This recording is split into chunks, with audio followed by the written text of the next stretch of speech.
ರಕ್ಷಣಾ ಸಚಿವ ರಾಜನಾಥ್ ಸಿಂಗ್ ಇಂದು ಜಮ್ಮು ಕಾಶ್ಮೀರಕ್ಕೆ ಭೇಟಿ ನೀಡಿದ್ದಾರೆ. ಜಮ್ಮು ತಲುಪಿದ ಅವರನ್ನು ರಾಜ್ಯಪಾಲ ಲೆಫ್ಟಿನೆಂಟ್ ಗವರ್ನರ್ ಮನೋಜ್ ಸಿನ್ಹಾ ಬರಮಾಡಿಕೊಂಡರು. ಈ ಸಂದರ್ಭ ಭಾರತೀಯ ಸೈನ್ಯದ ಅಧಿಕಾರಿಗಳೊಂದಿಗೆ ಚರ್ಚಿಸಿದ ಅವರು ಭದ್ರತಾ ವ್ಯವಸ್ಥೆ ಮತ್ತು ಭದ್ರತಾ ಪಡೆಯ ಸನ್ನದ್ಧತೆಯನ್ನು ಪರಿಶೀಲಿಸಿದರು. ಸಚಿವ ರಾಜನಾಥ್ ಸಿಂಗ್ ಅವರೊಂದಿಗೆ ಸೈನಿಕ ಮುಖ್ಯಸ್ಥ ಜನರಲ್ ಮನೋಜ್ ಪಾಂಡೆ ಉಪಸ್ಥಿತರಿದ್ದರು.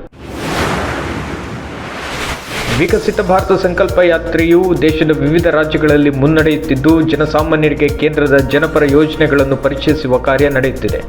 ಪ್ರಧಾನಮಂತ್ರಿ ನರೇಂದ್ರ ಮೋದಿ ಅವರು ಕೇಂದ್ರ ಯೋಜನೆಗಳ ಫಲಾನುಭವಿಗಳೊಂದಿಗೆ ಇಂದು ವರ್ಚುವಲ್ ಮಾಧ್ಯಮದ ಮೂಲಕ ಸಂವಾದ ನಡೆಸಿದರು. ಈ ಸಂದರ್ಭ ಮಾತನಾಡಿದ ಅವರು, ಕಳೆದ 10 ವರ್ಷಗಳ ಕೇಂದ್ರದ ಯೋಜನೆಗಳು ಫಲಾನುಭವಿಗಳ ಜೀವನದಲ್ಲಿ ಧನಾತ್ಮಕ ಬದಲಾವಣೆ ಮತ್ತು ತೃಪ್ತಿಯನ್ನು ನೀಡಿದೆ ಎಂದರು. ಬೆಂಗಳೂರು ನಗರ ವ್ಯಾಪ್ತಿಯಲ್ಲಿ ಕನ್ನಡ ನಾಮಫಲಕ ಕಡ್ಡಾಯಕ್ಕೆ ಆಗ್ರಹಿಸಿ ಇಂದು ಕರ್ನಾಟಕ ರಕ್ಷಣಾ ವೇದಿಕೆ ಪ್ರತಿಭಟನೆ ಆಯೋಜಿಸಿತ್ತು.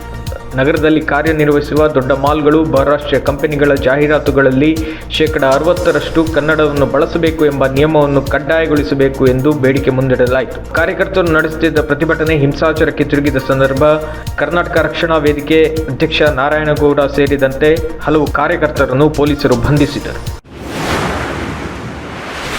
ರಾಜ್ಯದಲ್ಲಿ 436 ಸಕ್ರಿಯ ಕೋವಿಡ್-19 ಪ್ರಕರಣಗಳು ದಾಖಲಾಗಿವೆ. ಡಿಸೆಂಬರ್ 26ರಂದು ರಾಜ್ಯವು 5,000 ಜನರ ದೈನಂದಿನ ಪರೀಕ್ಷಾ ಗುರಿಯನ್ನು ಸಾಧಿಸಿದೆ. ಇದು ದೇಶದ 2ನೇ ಅತಿ ಹೆಚ್ಚು ಪರೀಕ್ಷೆ ನಡೆಸಿದ ರಾಜ್ಯ ಎಂಬ ಹೆಗ್ಗಳಿಕೆಗೂ ಪಾತ್ರವಾಗಿದೆ.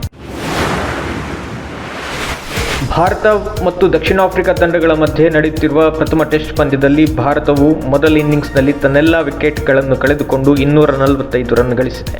ಎರಡನೇ ದಿನದಾಟದಲ್ಲಿ ಭಾರತದ wicket keeper cum batsman KL Rahul ಶತಕ ಬಾರಿಸಿದ್ದಾರೆ. ದಕ್ಷಿಣ ಆಫ್ರಿಕಾ ಪರ ಕಾಗಿಸೋ ರಬಡ 5 ವಿಕೆಟ್ ಕಬಳಿಸಿದರೆ ನನ್ರೆ ಬರ್ಗರ್ 3 ವಿಕೆಟ್ ಪಡೆದಿದ್ದಾರೆ.